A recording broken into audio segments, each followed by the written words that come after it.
And now I am very happy to introduce my next guests who are here with me in person, Carrie Nutter and Joe Krupnick. Welcome.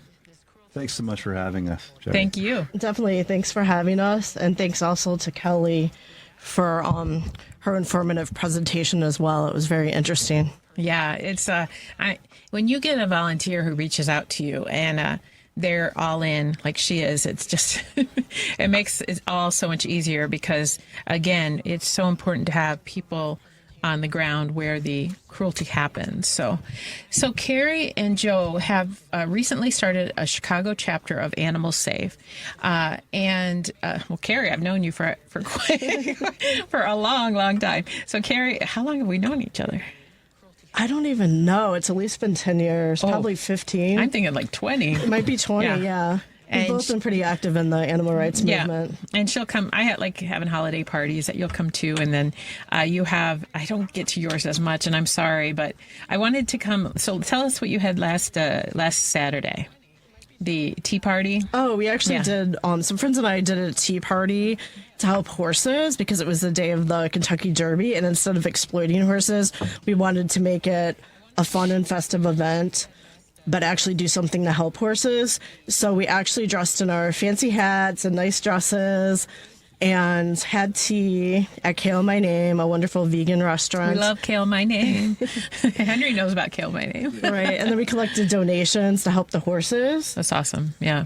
And we'll be sending those to some wonderful groups. And we also included the greyhounds because those are the counterpart racers that often are forgotten about as well. Yeah.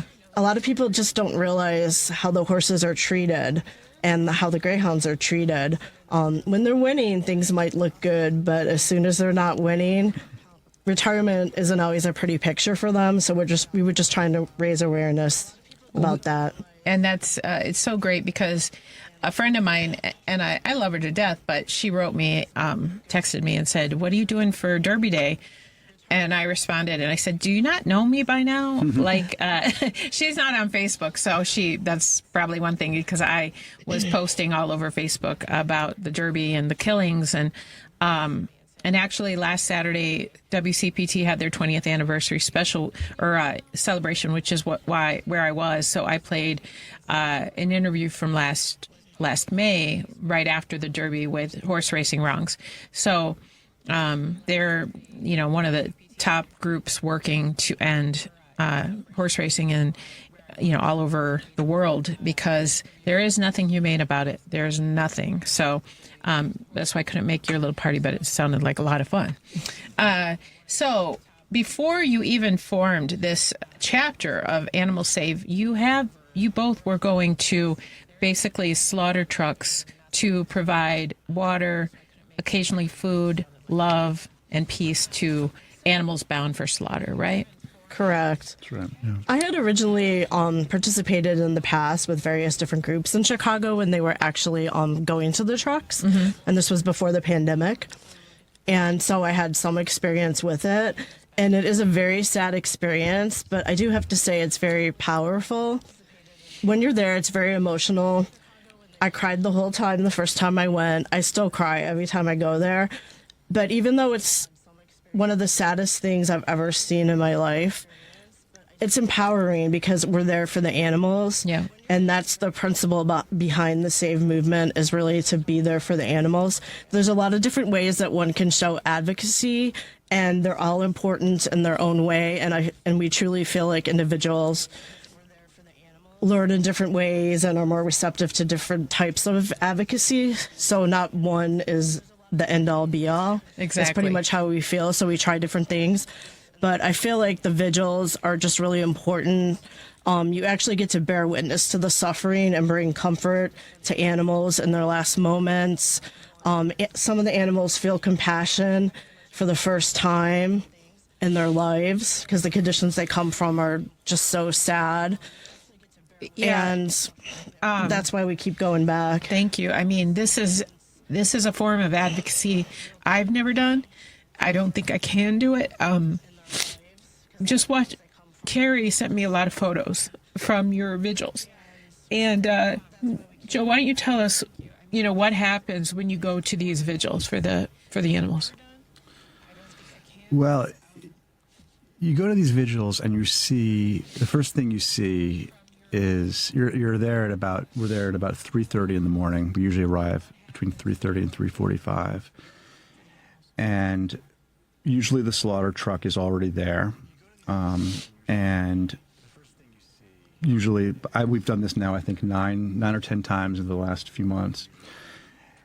And Carrie and I get our water out of the trunk. We grab some watermelons. We brace ourselves. We say a few, comforting words to each other.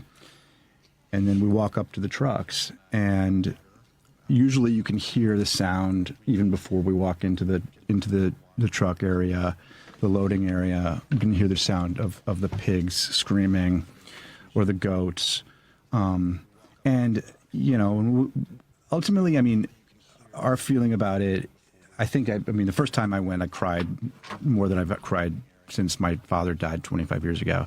And I mean, what could be more important really than, being there for a sentient being at their very most vulnerable? Who could be more vulnerable than a voiceless animal in the moments or even the hours before they die?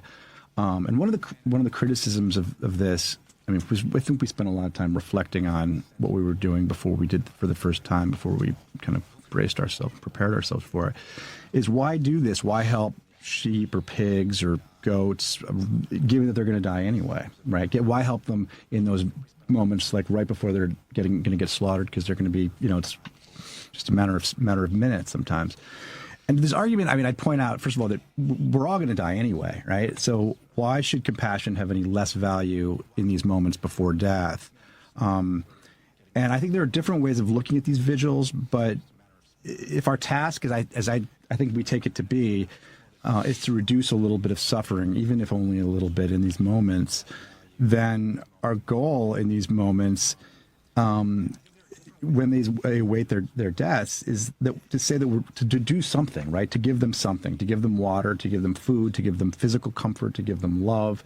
And that really is real and good. And we're saying essentially to these pigs, sheep, and goats who've suffered the horrors of factory farming, horrors that are unimaginable. They've suffered horrors their entire lives that are unimaginable, I think, to any of us. That we see you, you matter, each of you. And we know that you don't want to die any more than any of us do. Right. And for these animals, it's the first time, as Carrie said, it's the first time for some of them that anyone has showed them, love. I think that's a real important point to make, is the old McDonald's farm, the happy family farm, that really isn't real. Are there some family farms out there? Probably, yeah, sure. But the majority of meat, of dead animals that you are eating from the grocery stores, from fast food, from restaurants, are animals that were born into a world of horrors in a factory farm. Mm-hmm. They weren't given one day of kindness, one moment of kindness.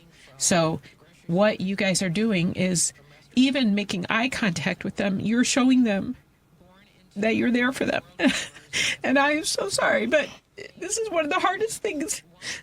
It just means you have a heart. It means you care. And yeah, exactly. I don't think one should ever feel sorry for that. I feel like if we all did something just a little bit for stuff that we really feel passionate about, the world would be such a better place. And that's one of the mottos that I try to live by. Yeah, if you see these pictures, go to my Facebook page, go to Chicago Alliance for Animals, and look at in their eyes. And then ask yourself, is that burger, is that steak, is that lamb chop?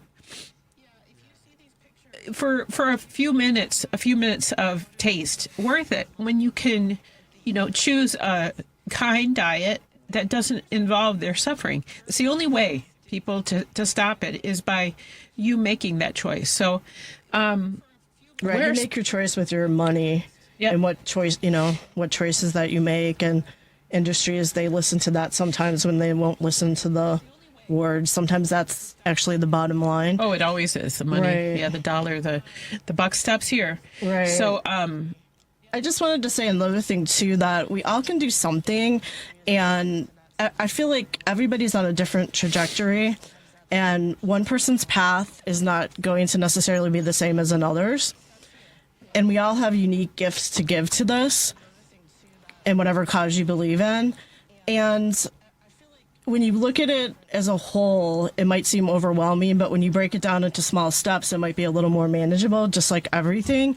And we all start somewhere, right? Just to give you my personal experience, I grew up in a family and we loved animals, and our companion animals were treated well, but we were eating meat. I mean, like a lot of families, traditional American meal. Yep. Meat, potato, vegetable. That's pretty much me too. What I had when I was growing up. Sure. And then flash forward to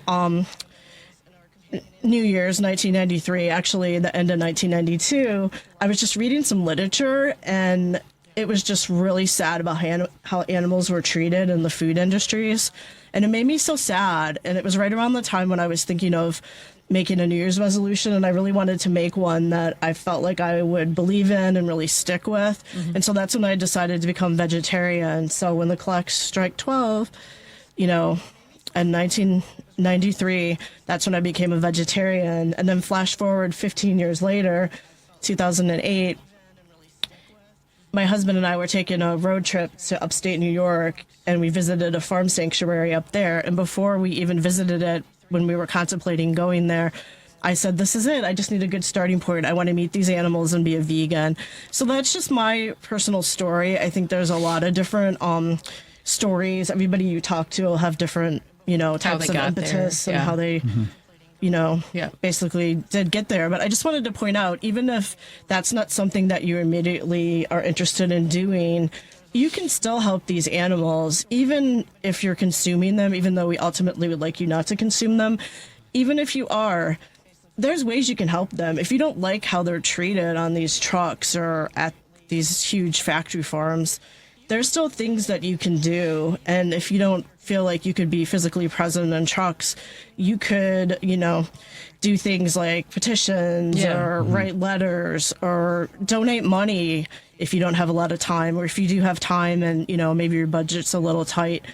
Attend a peaceful protest. Give it a chance. Just see how it feels to you. And what you're saying is so true, is not every form of advocacy works for everybody. That's what makes it really powerful, is that we have people who are doing what you do. We have people who do advocacy like I do.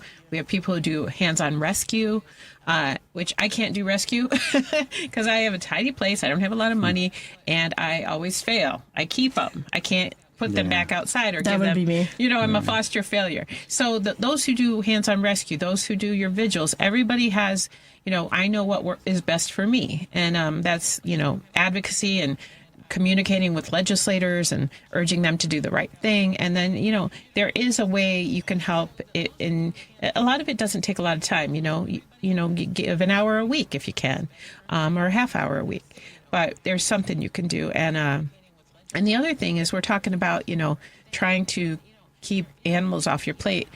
Don't think that, if this is something you're considering or you're listening to, it's not something you have to do overnight. I didn't do it. I mean, I made the decision pretty quickly, but did it happen? No. I cheated a little bit, and until you get all the way there, it takes some time. Some people probably can do it quickly. I wasn't able to, but so it's kind of like smoking or drinking. If there's something you want to give up, and you are making that effort, and one night you have a drink, you can't just say, okay, had a drink, I'm throwing away my whole goal.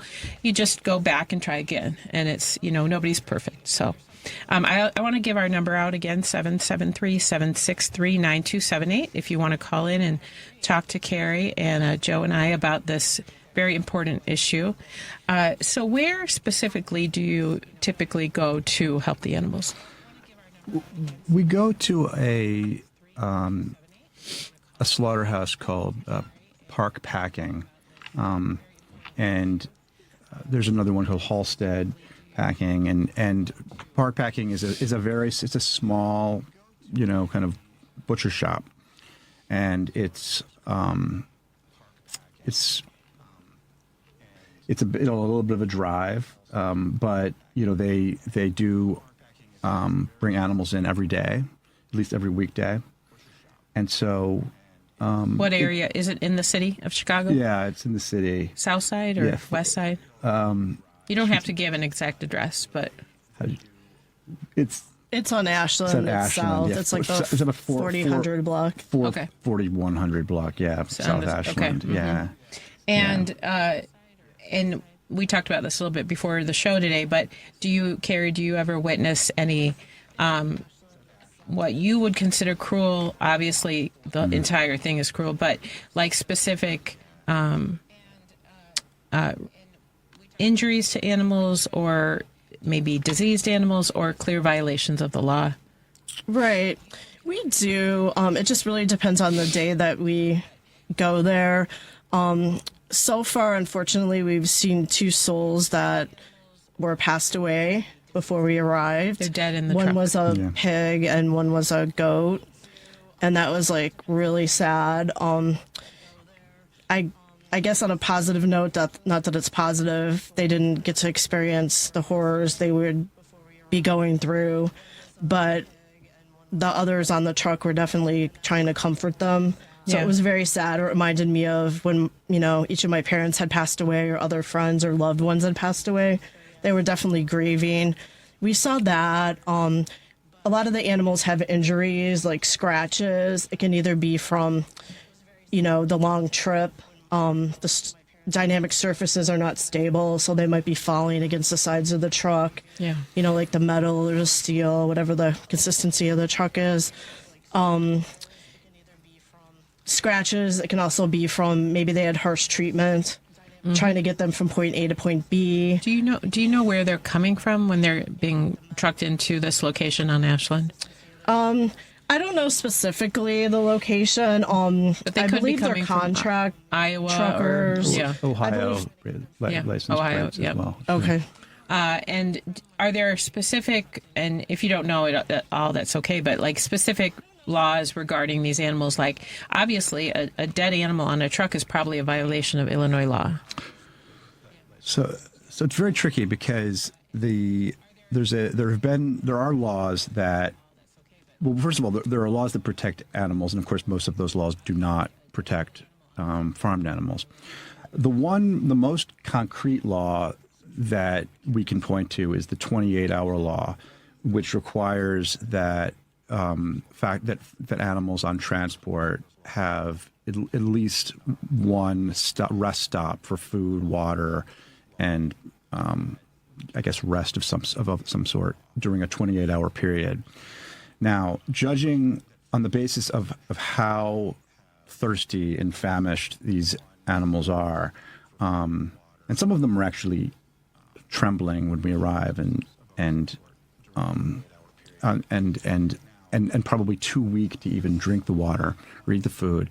But judging on the based on how thirsty a lot of these animals are, I mean, I suspect that some of them have not had any sustenance for 28 hours. But even 28 hours, that is an absolutely ridiculous It's an absolutely law. ridiculous law. I mean, yeah. maybe 4 hours, but can you imagine not drinking water for even a full day? You can't even give them 24 hours. It has to be 28. That's nuts. But that is how animals used for food in big agriculture, they don't get protections. And of course, there's no way to prove whether they had water in the last 28 hours, which is one of the reasons that there are people like you giving them water, because when you arrive, these animals are very thirsty, right? They are. A lot of times they're initially very scared as well. Yeah. And so a lot of times they will stay farther back in the truck. But They don't know who you are. Exactly. But it's nice to see the progression. We bond with them. And I truly believe that they do feel our kindness. And they do drink the water, a lot of them. And we also sometimes will bring watermelon for them, and melon and banana. Watermelon especially is supposed to be really hydrating That's probably for like them. the nicest thing they've ever had. Right. In their life. What was I going to ask?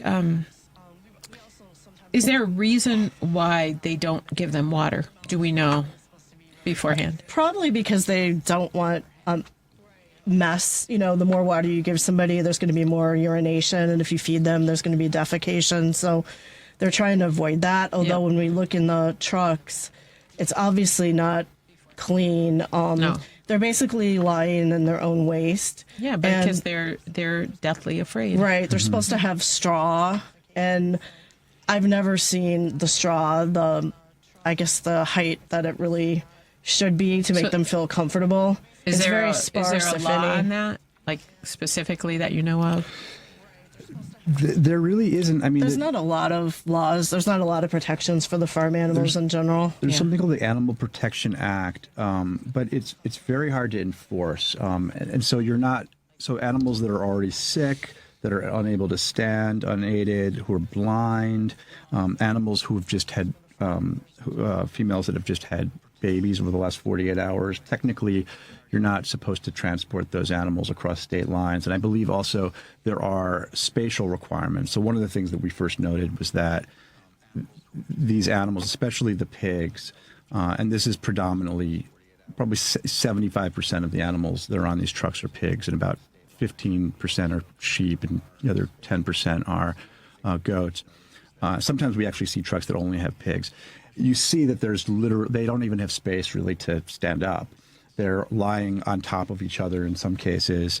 And there are rules around that, but how do you, but there's been almost no enforcement of those rules. Well, I mean, if you heard what I was talking about before I brought you two on, talking about the law with the steer tailing, it's clear. And honestly, that same law, the Illinois Humane Care for Animals Act, would apply to these animals. So, I mean, that's something we can always talk about, but like, I would encourage you to, when you have footage of either dead animals or animals that are packed in there too tightly, animals with tumors, to alert Chicago's alders and the mayor, because, those are clear violations of the law. It takes a while to get people to care. I mean, as you know, with the horse carriage campaign, it took us a few years. We did it, but we proved the law was being broken each time. So on that note, who do you think is the alderperson for park packing? Individuals can actually look it up. There's a site if you just Google. But do you know for your alderperson? Because person? Most people won't look it up. I know, not off the top of my head actually, but if you do a search, you can find it. Was it Lee that you sent to me? I believe so. This is a tricky practice too, because in order to do what we're doing, and to be able to come back, and Carrie and I spend 2 hours each, a couple days a week with these animals. Do you guys do it every week? Yeah. We try to. Sometimes multiple times. Yeah. And in order to be able to, and in many cases, when you have slaughter trucks, the trucks won't even stop for people. They'll just keep going. Or in a rare case, the tragic case of a woman who actually was run over by a slaughter truck and died, Reagan Russell, 4 or 5 years ago. In Canada, also, right? In Toronto. Yeah. And one thing that it's tricky for us to talk about these things, because we've also formed a kind of bond of trust with the company, and with some of the people who work there. And while we don't condone in any way any of the things that they're doing, it's necessary in order for us to be able to take the photos and do the videos that we're doing. And so there's a balancing act there. And the other thing is that the workers, who in many situations are immigrants who don't have options for very many other kinds of employment, they're part of the exploitation system of exploitation of everyone in this industry.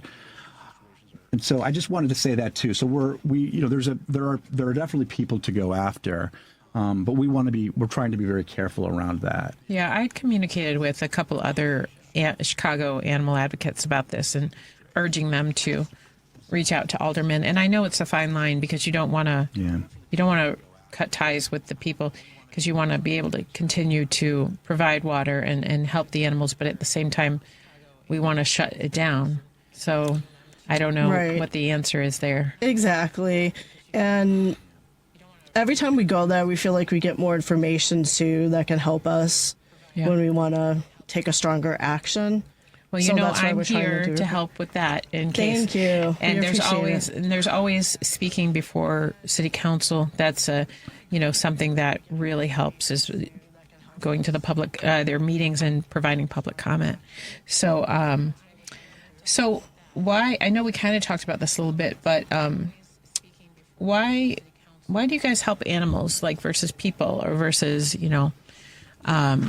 there's homeless and there's, I think we are helping people. Yeah.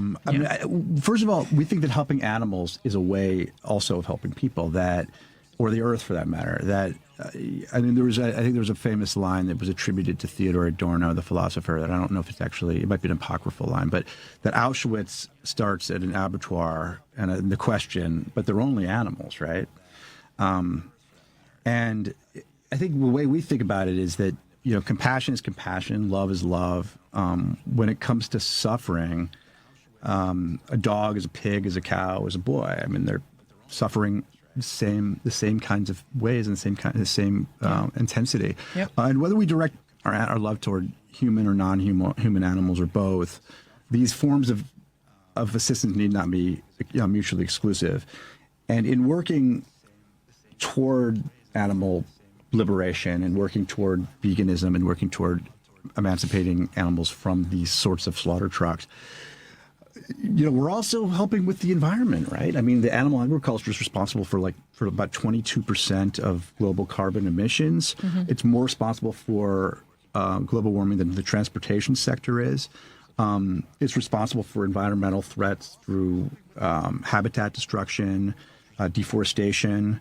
When you look at the rate at which species are going extinct, I think it's 1 out of 1,000 species goes extinct every year. At that rate, in 692 years, I think 50% of the species on Earth will have disappeared. In 2,300 years, it's 90%. That's worse than the Permian extinction. That's 50 times worse than the greatest mass extinction in history. Yeah, I actually had I think it was Gene Bauer, the founder of Farm Sanctuary, on, and he talked, I think it was him who talked about the ratio of wild animals in the wild compared to farmed animals, and there are hardly any wild animals left on Earth, because we're taking all their habitat, and then we're basically taking it for farming so we can raise more animals.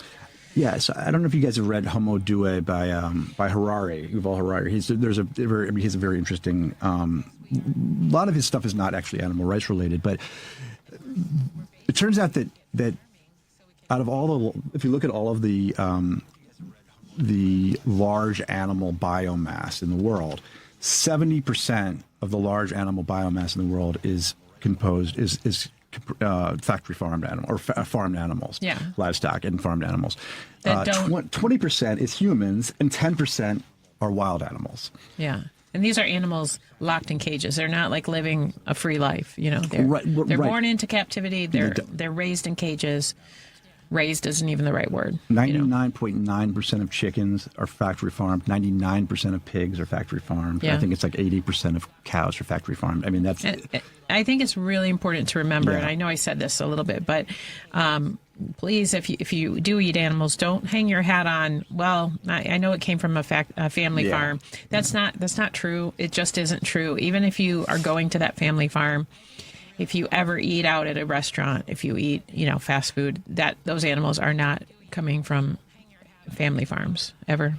No. Right. Big agriculture is making it very difficult for the small family farms that we like to think animals are from to even exist. Yeah. The farmers are in debt, just the way the system is set up, and they're sort of trapped. And even if they wanted to get out, it's hard to get out of that type of a situation. And so I'm glad that there's actually some animal groups that are actually trying to help them and help them convert their farms into plant-based, like mushroom farms and those type of situations. And what you had mentioned about the aspect of a lot of undocumented workers in the big agriculture in America are treated horribly too. Mm-hmm. And they don't want to be doing that work. Nobody wants to do that work.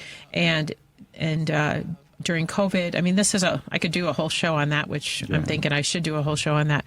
But where they don't even allow them to go to the bathroom. They're wearing diapers on the assembly line while they're murdering animals because that's the only job they can get. So it's not right. That's not right either for them. So let me ask you, Carrie, what are the principles of the SAVE movement? The SAVE movement, basically what we do is we take qualities that can be perceived as negative, like oppression and hate, and we counteract them with advocacy and love. And so basically we bear witness to the animals and we see their suffering, because that's important to see, what's actually going on. And then we also provide comfort to them with the water and sometimes the nourishing fruit that we bring to them. And we show them compassion, because sometimes they haven't had compassion in their whole life. Don't you think that just making eye contact with them? It's so important. If you look in their eyes, you see their souls and you see all the pain they've experienced. And I think them looking at you, seeing your eyes, they finally see a little peace before their end. Yeah. I believe that. That is so true, in my opinion. Yeah. And basically, the whole vision of SAVE is to try to create an equitable, eco-friendly vegan world for the animals, the planet, and for health. Yeah. And there's been studies done that plant-based diets do help your health. They can lower the risk of diseases like heart disease and diabetes. Yep. And there is no cholesterol in plant food, right. in plants. Cholesterol comes from animals. So if you are fighting, your doctor saying you have high cholesterol or you have, heart disease, that is coming from an animal-based diet. Yeah. And I'm not saying that, having a full vegan diet is going to shield you from all disease. That's not the case. You have to, obviously, take care of yourself and have an active lifestyle. But it's a good first step for sure. Definitely. And also for the environment too, which Joe also covered, just industries that are not plant-based, all the byproducts they produce and everything that goes into the environment, into the oceans, the waste from the animals, and just in the digestion process of the animals, all the methane that goes into the atmosphere. That's not healthy for individuals at all, and it just devastates the environment, and it definitely contributes to all the chaos we have with the climate now. Yeah. So these are all good things that plant-based diets can definitely help. And for anybody who disputes this and says, "Oh, well, humans are naturally meat-eating, red-blooded Americans," right? Well, at best, naturally, we are omnivores.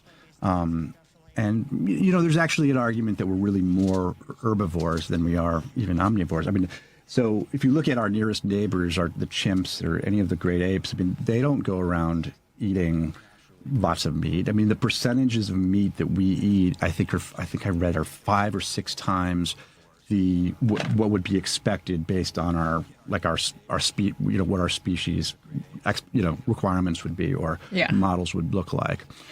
So we're eating way more meat, and it's not what we're eating the meat; we're throwing out the meat. Right, we don't need to, especially in this day and age. We have so many other options, and all the sayings, all the theoreticals. Well, what if you were on an island with a pig and it's just you and the pig? What are you going to do? Well, you know what? Quit bringing up stupid, silly, theories that will probably never ever happen. And I probably would eat the grass, eat the leaves. Right. Yeah. We're already starting finding food for the pig. Exactly. We would probably have a better time hanging out with that pig than the person asking that question. So, we could have gone a full hour, but real quickly, because you guys each have 30 seconds. Is there an animal that sticks out in your mind? There's so 30 many. Seconds.